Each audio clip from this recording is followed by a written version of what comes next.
A long time ago, somewhere in a far-off land, there lived a king. The king had a son.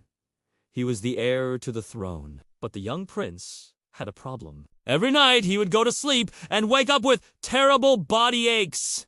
He couldn't do anything. His entire body would feel sore. It felt as if tiny needles were pricking him all over his body, and it was incredibly painful. Now, this went on for many years. The prince became an adult, but still he suffered from these pains every single night. He couldn't take it anymore, so he went to see a doctor. The doctor gave him medicine, but it didn't work. Then he went to another doctor, and then another, but no one could help him. One day, the king was reading an ancient book. In that book, he found a solution to his son's problem. The king called for the royal chef and asked him to prepare a special soup. This is how it was to be made. Every ingredient had to be brought in from a different part of the kingdom. First, they had to find a talking bird that sang beautiful songs. Then, they needed the feather that had fallen from a magical horse. They also needed a special kind of flower that only grew in the swamps, and finally, some water from a lake where lotuses grew. The king gave these ingredients to the royal chef, and the chef prepared a wonderful soup. The king took this soup to the prince and told him to drink it. At first, the prince didn't want to. He thought it might taste bad, but after much convincing, he finally agreed. As soon as the prince drank the soup, he felt a warm sensation all over his body. That night, for the first time in many years, he slept peacefully. The next morning, he woke up, feeling refreshed and full of energy. From that day on, the prince's health improved. He was very happy because now he could live his life to the fullest. One day, while walking in the garden, he saw an old man. The prince went to him and asked, "What is the secret to living a happy and healthy life?"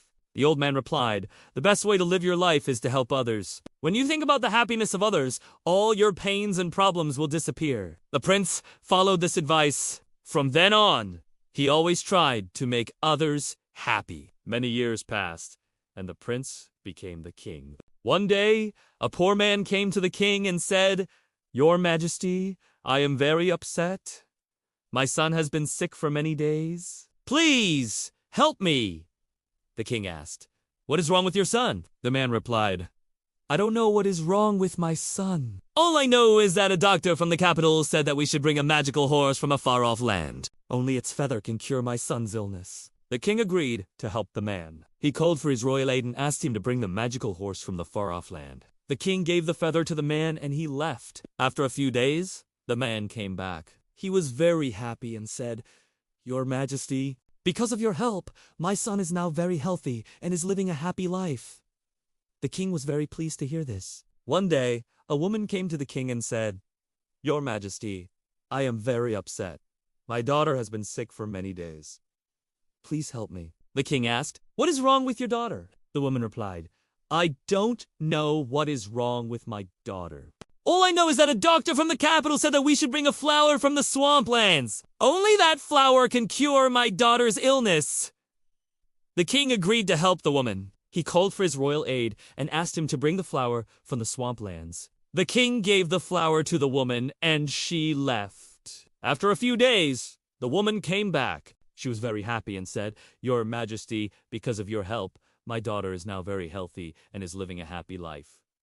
The king was very pleased to hear this. One day, a young man came to the king and said, "Your Majesty, I am very upset. I have no one to help me.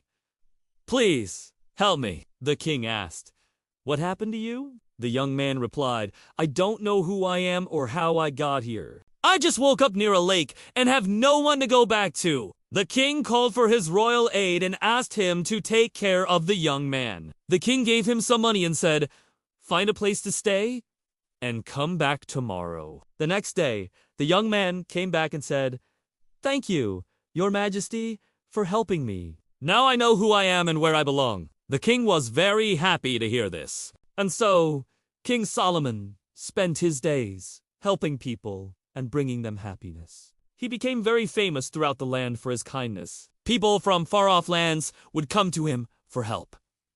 And so, this is how he lived the rest of his life, Once upon a time, there lived a mighty and wise king named Solomon.